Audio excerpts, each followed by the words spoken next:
Coming up next, will John Fetterman's struggles at this debate affect the election? I support fracking, and I stand and I do support fracking.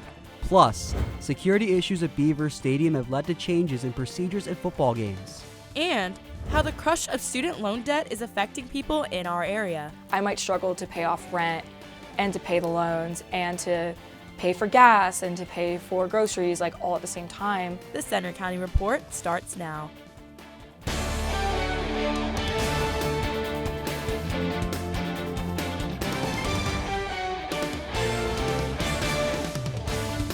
Good afternoon, I'm Andrea Snowdy. And I'm Logan Barandis. Thanks for joining us for the Center County Report. Our top story. With the election just 11 days away, the focus has intensified on Pennsylvania's U.S. Senate race. That's after a debate that exposed the effects of a stroke on candidate John Fetterman. Juliana Foliano reports. Voters tuned in this week to watch the one and only debate in the tight Pennsylvania U.S. Senate race. Dr. Mehmet Oz and John Fetterman squared off in Harrisburg. Fetterman is recovering from a stroke from 5 months ago, and he struggled with answers throughout the debate. How do you square the two? I do support fracking, and I support fracking, and I stand and I do support fracking. Oz ignored Fetterman's health issues and instead took aim at his opponent's policies on crime and immigration. Democrats seized on an Oz comment about abortion. As a physician, I've been in the room when there's some difficult conversations happening. I don't want the federal government involved with that at all. I want women, doctors, local political leaders, letting the democracy that's always allowed our nation to thrive to put the best ideas forward so states can decide for themselves. But will a debate make a difference? More than 600,000 ballots have already been cast in places like this drop box right here in State College. I think a majority of people who even know about Senate debates have a pretty good idea of who they want to vote for anyways. And I think currently with how important it is for like campaigners to put out advertisements and stuff like that, people have a general idea of where they stand. I think people just watch a debate to sort of solidify their choice. I'm Juliana Foliano for the Center County Report. A CBS News poll this week shows a very tight race, with 51% of likely Pennsylvania voters supporting Fetterman and 49% backing Oz. The state Supreme Court is expected to rule soon on a key election controversy, whether mail-in ballots with wrong or missing dates on the envelopes can be thrown out. Reporter Serena DeVanzo has more on the issue. Pennsylvania is a key swing state in this year's election, one of those states where every single vote really does matter. It's also a state where mail-in ballots continue to be the center of controversy with ongoing legal challenges over a key issue. Whether ballots with incorrect or missing dates on the return envelope can be disqualified. Center County Democrats Chair Margie Swoboda says mail-in voting is critical to give more people access. Voting by mail gives more people the chance to vote. Mail-in ballots are perfect for that kind of our super seniors or people that for some reason can't get to the polls. Far more Democrats than Republicans have used mail-in ballots since a 2019 law removed the need for voters to qualify based on a list of allowable excuses. 3 years later, it's a hot-button issue. Governor candidates Josh Shapiro and Doug Mastriano have vastly different visions on what might happen to the process if they win the election. Mastriano wants to end no-excuse mail-in voting, and Shapiro plans to veto any attempts to restrict it. Some believe more security would help in the long run, like Penn State international politics student Joseph Cruz. We really need to scrutinize the processes that these, all mail-in ballots go through, especially because they're so popular nowadays. As long as there's proper oversight for all the paper trail that would follow the ballots, then I don't really see a problem with them.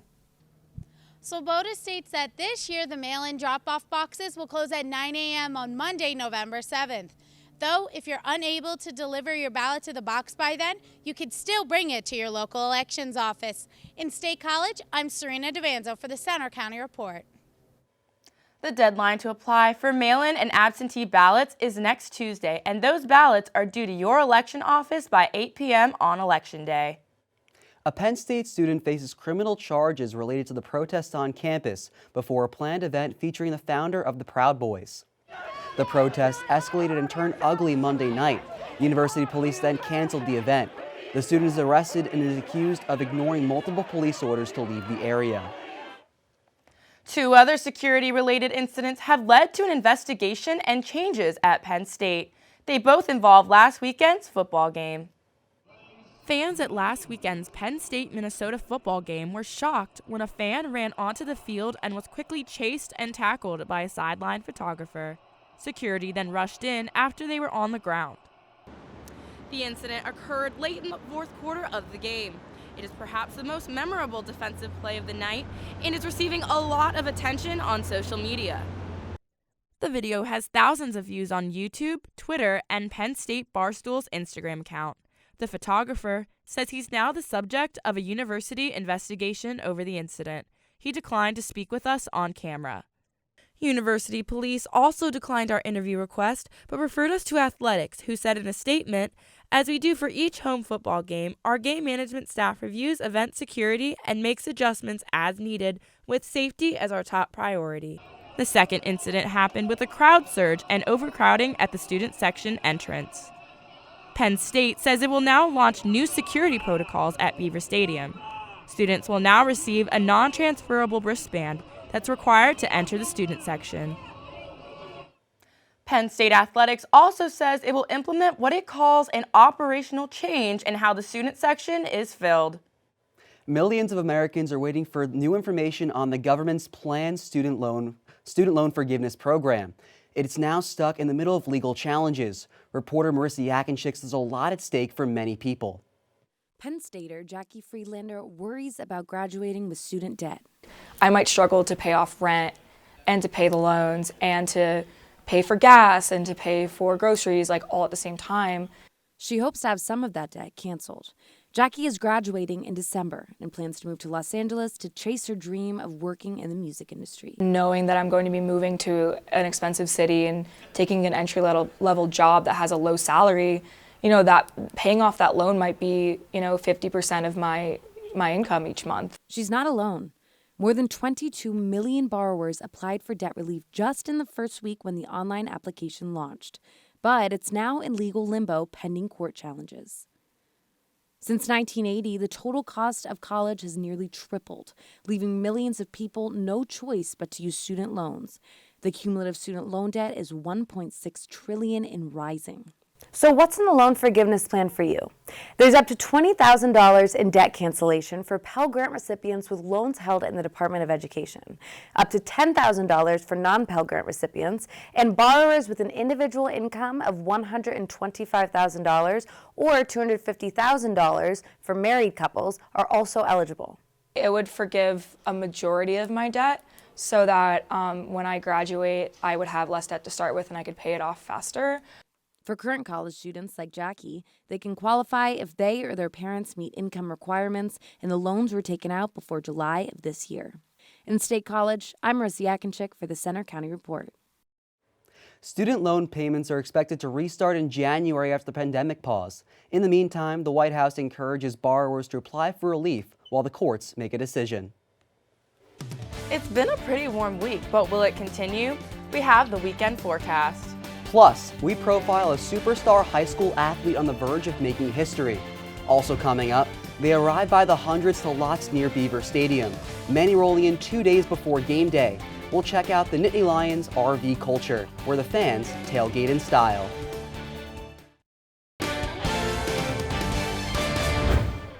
The annual Center Film Festival is returning to State College and will feature some of the most important and talked about films of the year. This year's selection of feature films, documentaries, fictional shorts, and more will screen at the State Theater in downtown State College and in Phillipsburg Historical Roland Theater from Monday through November 6th. The festival also includes a Made in PA segment and films made by Penn State students and grads. Penn State is some of the most passionate football fans in the nation, and for some, that means traveling and tailgating in style. Michael DeBaton has more on Penn State's RV culture. Penn State's RV lots opened up Thursday before the whiteout game, and campers from across the region started rolling in.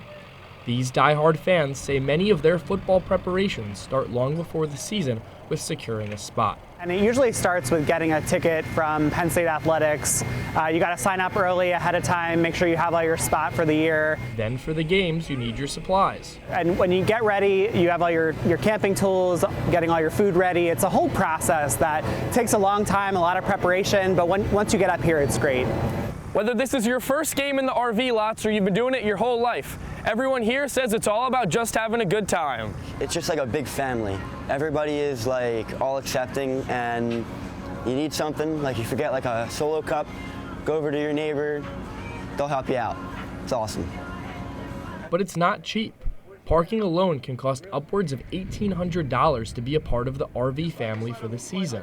And on the secondhand market, some paid nearly $400 for this one game.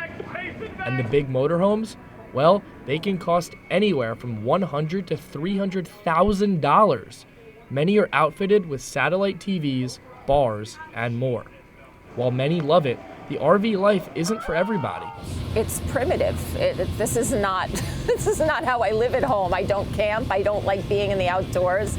This is Sue Teakin's 8th year camping out in the lots. Even though she says it's not for her, she admits it's still worth it. We come with the best group of people, and we bring such good energy and a lot of fun.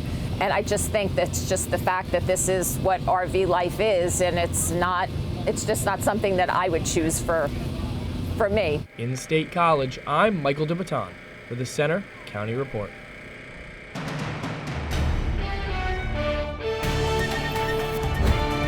We have a beautiful fall weekend ahead, but I do have rain in store for your Halloween. Let's get into it. Right now in State College, we're sitting at 43 degrees. Feels like 40, so that wind is making it a little colder. And it's been a little bit chillier this morning and yesterday morning compared to what we've been experiencing earlier this week. And that's going to be the case as we move through the weekend. Right now, though, it's pretty uniform across the Commonwealth with the abnormal Philly sitting at 56 degrees. They're always a little bit warmer. And then Erie sitting at 50, 47 in Pittsburgh right now. But across the country, some places are feeling the chill, but some places are really nice. My pick of the day is down in Tampa. They're sitting at 83 degrees right now, and it's only noon. And then across the country, you can see in Salt Lake City and Denver, they're a little bit chilly. They're feeling the chill this morning. Radar and satellite, a bunch of high clouds sitting across our Commonwealth right now, but no rain in sight, which will be the case for the weekend. And then as we move into Sunday, showers will develop. There is high pressure sitting over the eastern seaboard. That's why you can see there's not much precipitation anywhere on the East Coast, which is good news going into the weekend when there's football in the forecast. So Futurecast, this is Friday. You can see just some clouds moving into our area. Temperatures, this is Friday night. It's already 41 degrees. It's going to drop and get very chilly overnight. And then by the time it's time to tailgate, not a cloud in the sky. This is Saturday at 1:15. You can see almost the entire state is completely cloud free, which is nice for the game day, but I would put on some sunblock because you could get burned even though it's already so late in the year. And then Monday, this is when the rain moves in. You can see that green. That is for Halloween. And then Tuesday and Wednesday should remain dry, and temperatures will increase as we move into next week. So here are your weather headlines. It'll be cooler today, but Saturday will be a great game day, a little chilly for the tailgates, and then we'll have a rainier Halloween in store. So today, your forecast, a high of 55 degrees, cooler and partly cloudy, and then tonight we're going to drop down to freezing at 32 degrees, but it'll be mostly clear. And then tomorrow, your high will be 60 degrees and abundant sunshine, so be sure and get out and support Penn State. Here is your football forecast. 37 and cool with those noon games. Those tailgates are early, and it's going to be chilly, but it'll warm up nicely to 52 by kickoff, and then 59 degrees in the fourth quarter. And then your 7-day forecast, you can see Monday, rain in store on Halloween, showers likely 62 degrees, but it warms up nicely by the end of the week next week. So I'm sorry to be the bearer of bad news, but there's going to be rain in the forecast on Halloween. Yeah, Halloween not looking too great, but shouldn't affect this weekend. Looks like we may have to celebrate a few days early. Speaking of Halloween, Halloween came early for some kids in our area. This week, Penn State Athletics held its annual trick-or-treat event at the All Sports Museum. Athletes came out to give away candy and meet local kids. There was also live music and activities. Athletics also had a donation spot for the Lion Food Pantry. Now here's Austin with sports. Next in sports, we look ahead to Penn State's big challenge tomorrow, facing the powerful Ohio State Buckeyes. Also coming up, we travel to a western PA town to meet a high school football player whose success this season is making people all over the country take notice.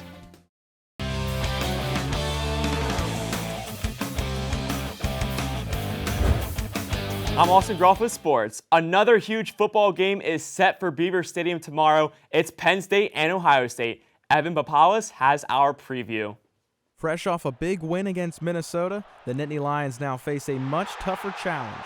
Number 2 Ohio State rolls into Happy Valley, and the Buckeyes are led by Heisman hopeful C.J. Stroud and an offense that's averaging 50 points a game.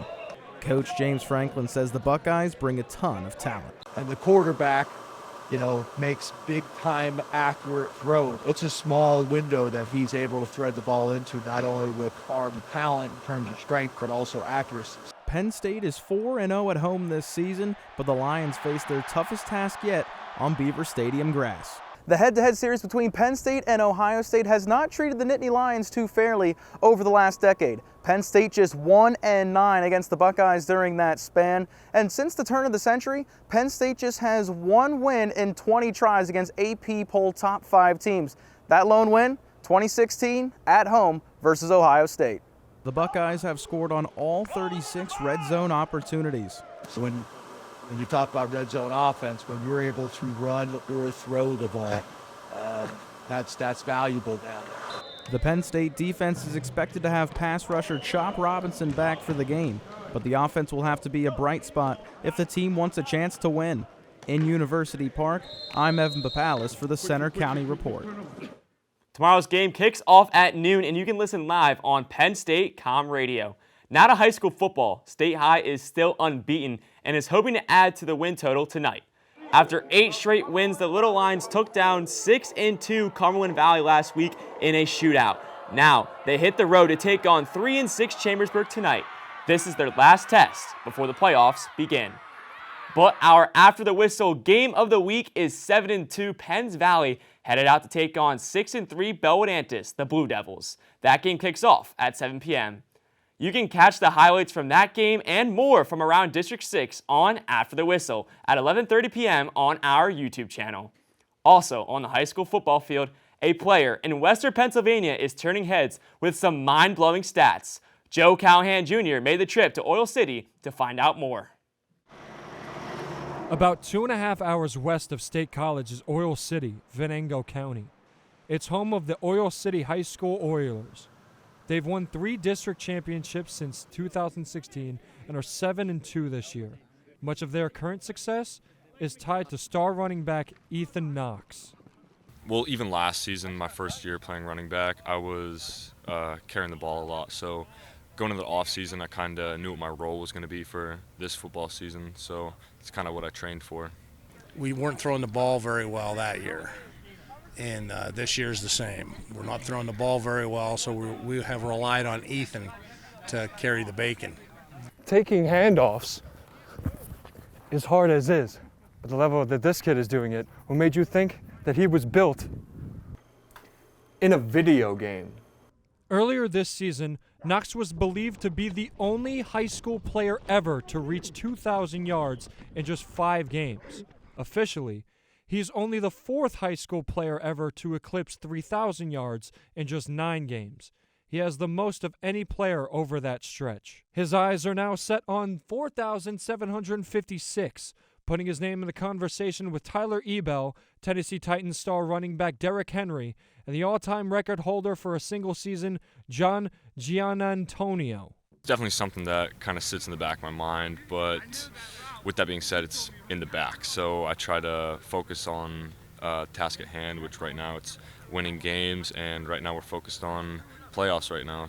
While no official offers have come in yet for the junior back, he has visited Pitt and Ohio University.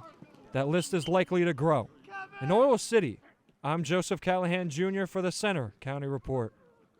Oil City hopes Knox can continue his record-breaking production into the playoffs.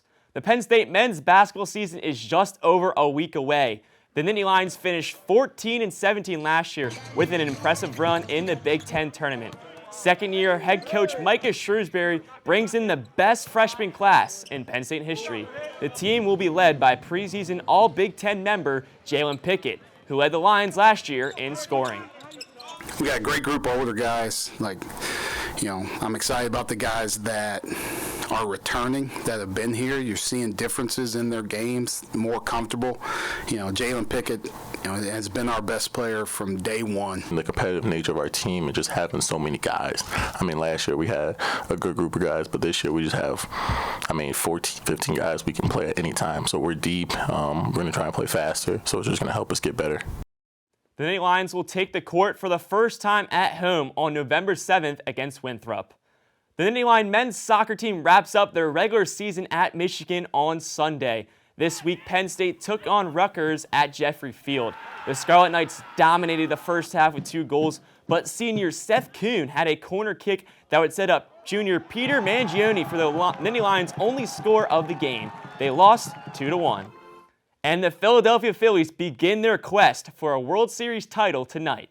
The 2-time champions will take on the Houston Astros after beating the San Diego Padres in 5 games. It is the first time the Phillies are in the World Series since 2009. Game 1 is tonight, with the first pitch scheduled just after 8 p.m. That's all for sports. Now back to you at the anchor desk. Thanks, Austin. Coming up next, a giant pep rally comes to the Penn State dorms as the Nittany Lion basketball team gets fans hyped for a new season. Sports fans had a chance to meet Penn State's basketball team up close this week. The Nittany Lions and their coach brought a fun event to the campus dorms. Olivia Corman shows you what it's all about. It's like a giant pep rally. The Shoes Slamma-Jamma brought Penn State's basketball team and coach Micah Shrewsbury out this week for some fun to kick off the new season. Free pizza, prizes, contests. The idea came from the NBA. On my couch thinking about some crazy things that we could do. I saw the Brooklyn Nets do something outdoors for their fans, and I thought it'd be a pretty cool idea. Miles Dredd says the team's goal this season is to simply win more. Expectations for this season is to win as much as possible, get my teammates involved, and have a lot of fun. Dredd also said his event helps bring fans closer to them. Seeing the guys, it's great to have, somewhat of a family atmosphere. Everybody's seeing us in a more intimate setting. Like, you see us on the court, but that's not really personal. Like, this is a lot more personal, and it's great to see everybody all at once. Courts here, always walk by and see people playing on them, so I thought it'd be really fun to bring our team out here, bring us right into the middle of the freshman dorms, and just be a great season opening event for us. In University Park, I'm Olivia Corman for the Center County Report. Wow, that's quite the way to open up a new basketball season. I agree. It's been such a great experience for the freshmen. It's such a fun time. That's all for today's newscast. We hope you'll join us Tuesday for our next local news update. But you can follow us anytime for breaking news and watch our stories in the Center County Report social media. You'll find us on Twitter, Facebook, Instagram, YouTube, and our website. Have a good afternoon.